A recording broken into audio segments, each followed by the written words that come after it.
Hello again, folks. This is American Hussar Gaming and I am Hussar. Welcome back to the channel.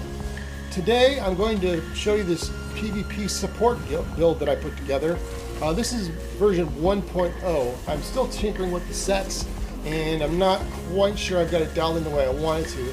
However, when I'm running with one of my friends, I'm able to boost his weapon damage from 7,000 some to 9,000 some, as well as provide some healing. So let's get into it. Let's see what we got here first. I've got it pretty evenly split between health and magicka.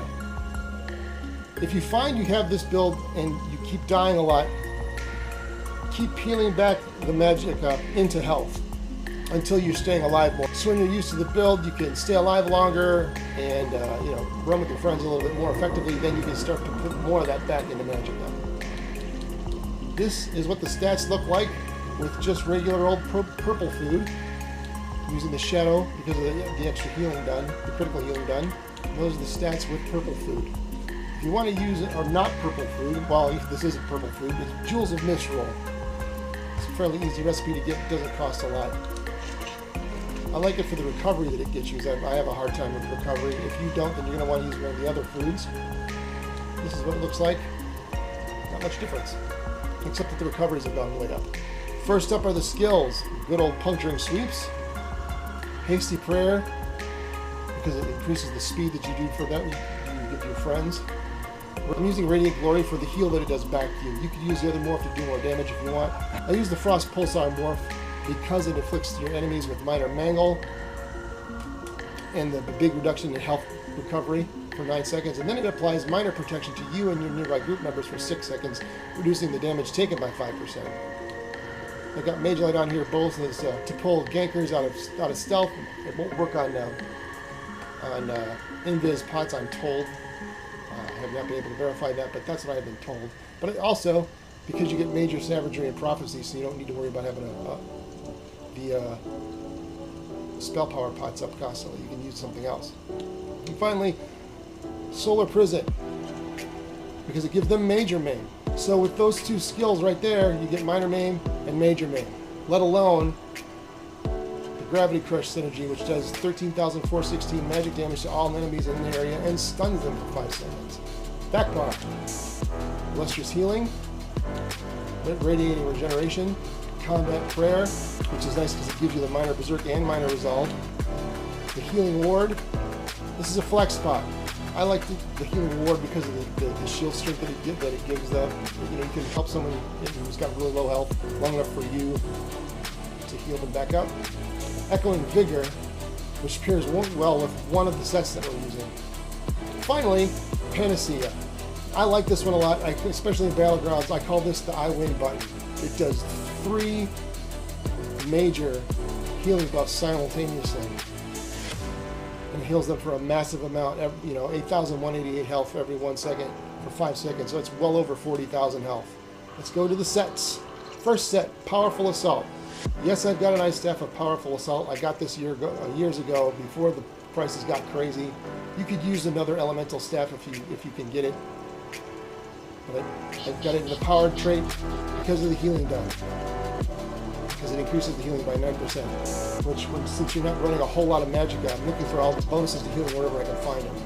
It gives you max health, max stamina, weapon and spell damage, and then when you cast an assault ability while in combat, you and up to 5 group members get to boost your weapon and spell damage for 15 seconds. And that's what the Echoing Vigor on the back bar is for, is to keep this buff active. Back bar, Resto Staff of Powerful Assault, also empowered. First set, Magma Incarnate. I used this as a monster set. I don't have the shoulders currently equipped, but I do have them normally when I'm running in content. When you heal yourself or a group member with a single target heal ability, grant the lowest health group member within 28 meters minor courage and minor resolve, increasing their weapon and spell damage by 215 and armor by 2974 for 10 seconds. Then it bounces up to 3 times, applying minor courage and minor resolve for 10 seconds, and it can occur once every 15 seconds. So it's pretty easy to keep that going. And I think that stacks with the other bonuses that Powerful Assault gives you. Second set, Fasala's Guile. Fasala's Guile comes from your elite gear vendor at your home base in Cyrodiil. or occasionally you can find it on guild traders. I got it because the 2 bards of max health, the 4% healing taken, so it helps you heal yourself.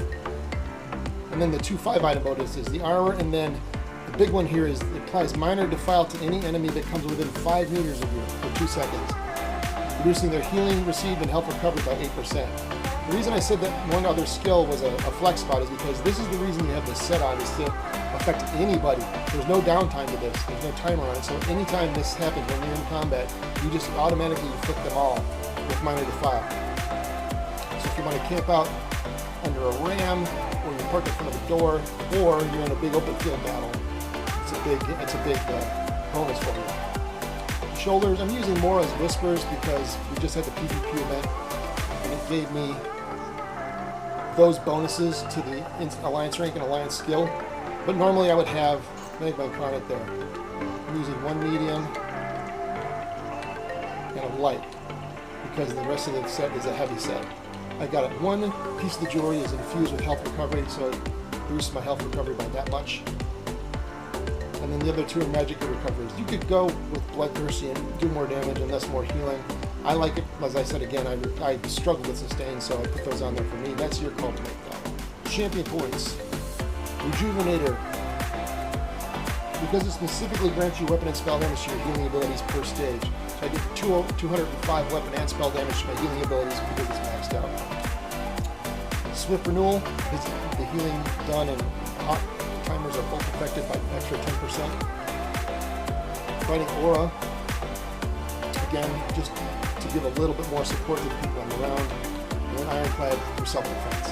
Red Tree, strategically, celerity, because this is a heavy weapons build or a heavy armor build, you're slow. So I need to offset that somehow a little bit, and this is I use celerity. I'm going to max this out. As you can see, it isn't right now, but it will be soon. Strategic reserve. This is kind of a flex. You could put rousing speed or soothing shield or something else in here. I like it because of the synergy you get by the unused ultimate that you have. It helps your recovery. Rejuvenator for more recovery, and fortified for the armor. Because we all know the true end game in ESO is fashion.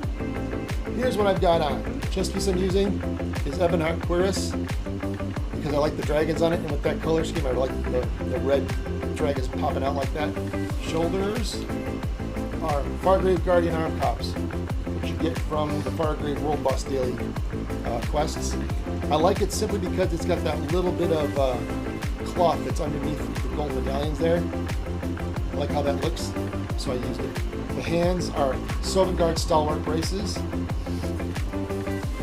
You can get it from Impresario or from boxes at Greyhost Pillage during the Lost Treasures of Skyrim event.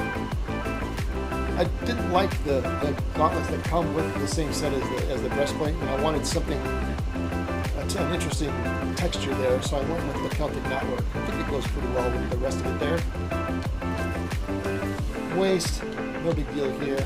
It's the Ebon Steel Girdle. I picked it because it went well with the colors that I have on the belt. Legs are Ebony Greaves. I picked it again because it's got that spiky look and the chainmail on the back. I like it because it looks like dragon skin and it works well with the hip protection that's there too. The feet are Ebon Shadow Sabatons, which is when you get from the Black Feather Court daily quest in Clockwork City. First staff. The staves are what they are. That's just what they look like. Finally, the colors.